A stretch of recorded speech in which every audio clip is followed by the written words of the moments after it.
Oh, I made my way to my favorite example. You don't have to raise your hand, but if you can, if you raise it, I'll feel good about myself. How many people know Ayathul Kursiy?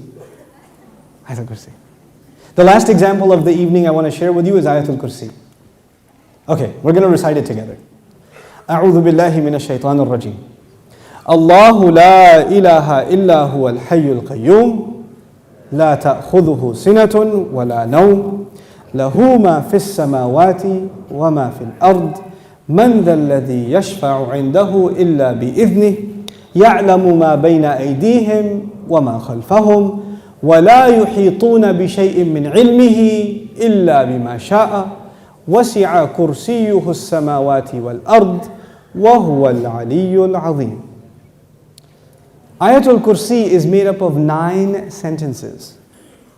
Ayatul Kursiy has 9 sentences. I'll walk you through them.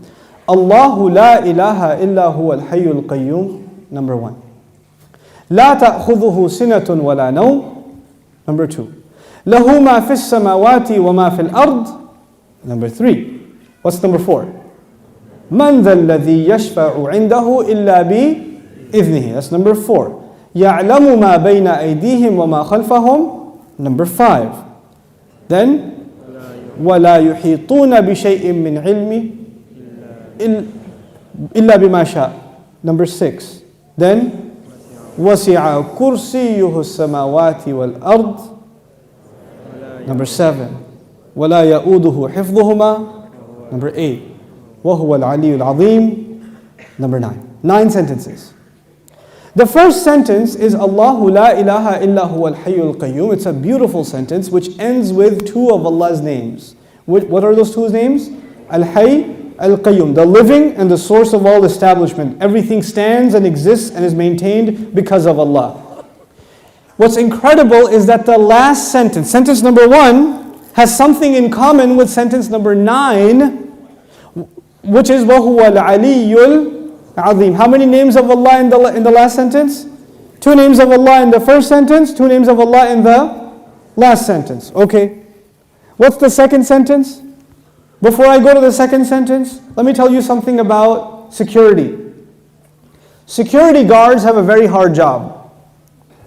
You see those British guys that wear the funny hats at the towers? That can't smirk? It's a hard job. And one of the best jobs for college students. But if you get a if you're in security, you have to sit in your booth. You have to stare at the CCTV for hours and hours. And does it move? It's the same picture. And you have to look at it for 12 hours, 8 hours. It's the most exciting thing you've ever done in your life. What tends to happen when you're guarding something? You tend to get sleepy. You tend to get tired. When you're guarding something, you tend to so you'll see. Of course, you don't watch movies because you're very religious, but But in movies, they have these things called movies, and then sometimes they have an action movie, and the guy is trying to get inside a place, but it has a security guard, but the security guard is. So he grabs him, and he gets inside because the security guard is getting sleepy. You understand? Okay. Allah Azza wa Jal says about Himself, لا تأخذه سنة ولا نوم. Drowsiness happens when you're tired. Your eyes start kind of closing a little bit. You're not sleeping, but you're kind of half sleeping like that guy over there. I'm kidding. But you're half sleeping. That's sina. And of course, what happens after that? What's the next step? No. First comes sina. Sina is like, when you go to Jumu'ah, and the khatib says, Inna alhamdulillah, alladhi nahmaduhu nasta'in. Like that's sina. Okay? By the time he gets to Ayyuha al-ikhwatul kiram, that's naum. Okay? That's naum. Okay, so you know the difference between sina and naum. Drowsiness and then sleep. Okay. This is the second sentence. The second sentence is, these are things that creation has. Creation gets tired and it starts getting drowsy and eventually it falls to sleep. Or sometimes you tell yourself, no, I'm just closing my eyes, but I'm not sleeping. Okay, let me just close my eyes for a second. You're gone. You're finished. Okay? Now here's the thing. I know something about Sina and Nom because I'm a teacher by profession. Right? So being a teacher is, you might as well do a PhD in sleep sciences or sleep studies, because you see students like, you know how people check out of a hotel? You can see their brains checking out, like in the middle of a lecture, like.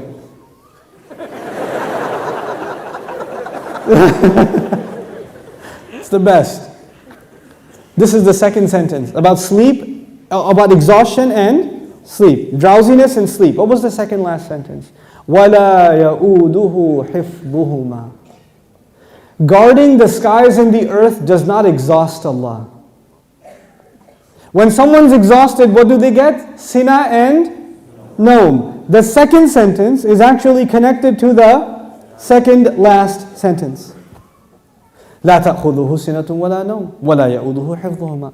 He says له ما في السماوات وما في الأرض. He owns whatever is in the sky and the earth. Now before I tell you further, you need to understand the difference between two words, two names of Allah, Malik and Malik.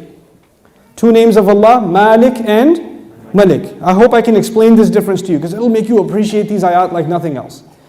Malik is an owner. Malik is an owner. Malik, I already told you today, what is Malik?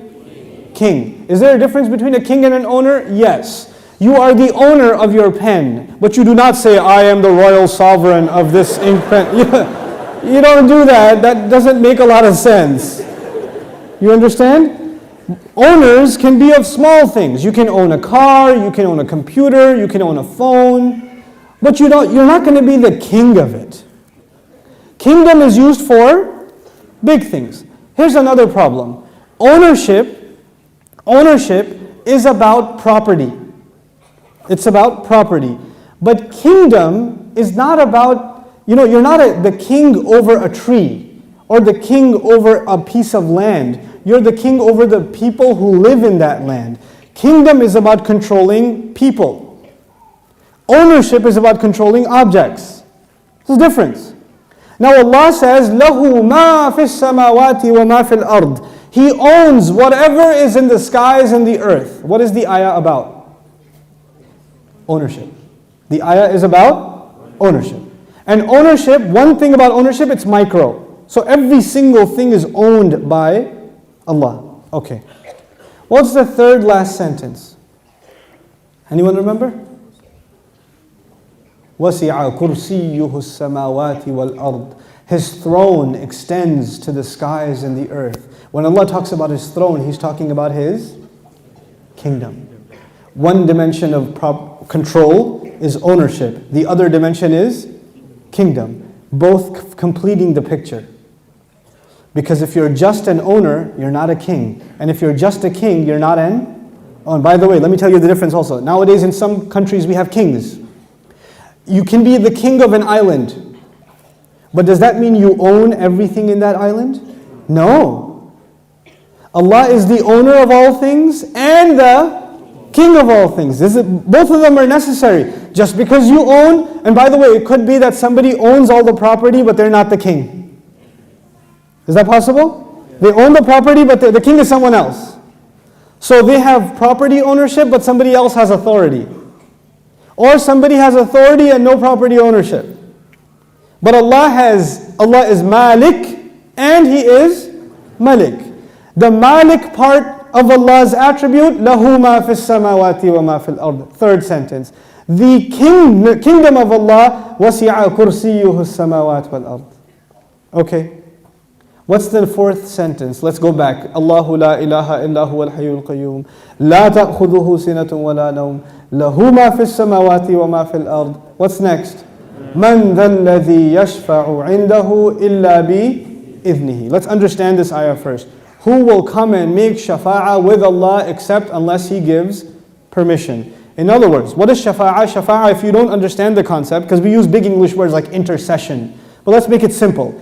Shafa'ah means you got connections. Shafa'ah means that you were about to lose your job, but your uncle is the manager and he came and said, no, he's with me. Okay, Balo. He's good. That's shafa'ah. On Judgment Day, we are in trouble possibly, and then somebody comes and says, no, they're with me. They're with me. Go easy on them, please. We beg Allah Azza wa Jal to qualify us for the shafa'ah of Rasulullah sallallahu alayhi wasallam. And Allah says, nobody will come for you. Your uncle, your cousin, your dad, your mom, your boss. You're not going to come for you on Judgment Day and say, Ya Allah, actually he's not going to happen on that day. We're good. You know, nowadays you can do that. They're with me, VIP pass, so you can go inside. No, not over there. There's no VIP ticket. Except, the only exception is if Allah gives permission. So this ayah is about nobody having any authority unless Allah gives it to them. Nobody will have any authority, and the only exception, and the word exception is important, the exception is if Allah gives it to them. You clear about that? Yes. Okay. وَلَا يُحِيطُونَ بِشَيْءٍ مِّنْ عِلْمِهِ. They know nothing, they can control, they encircle nothing of His knowledge. إِلَّا, except بِمَا شَاءَ. The fourth sentence and the sixth sentence are both about a statement about Allah and the only exception. The statement was, nobody has authority to make a case except whoever Allah gives permission. They have no knowledge except whoever He wants to give knowledge to. Otherwise they know nothing. وَلَا يُحِيطُونَ بِشَيْءٍ مِّنْ عِلْمِهِ إِلَّا بِمَا شَاءَ. The fourth and the sixth sentence are correlated. The first and the ninth, the second and the eighth, the third and the seventh, the fourth and the sixth. What's left? Middle sentence? Yes. He says, يَعْلَمُ مَا بَيْنَ أَيْدِيهِمْ وَمَا خَلْفَهُمْ. Oh my God, He says He knows what is ahead of them and what is behind them. And He knew what is coming ahead in the ayah and what was behind in the ayah. He put in the middle of it is, I know what's ahead and I know what's behind. Who speaks like that? Who speaks like that? SubhanAllah. The way in which Allah talks, the way in which Allah delivered this speech. And I want you to be cognizant of a fact. The fact is, we now read the Quran as a book.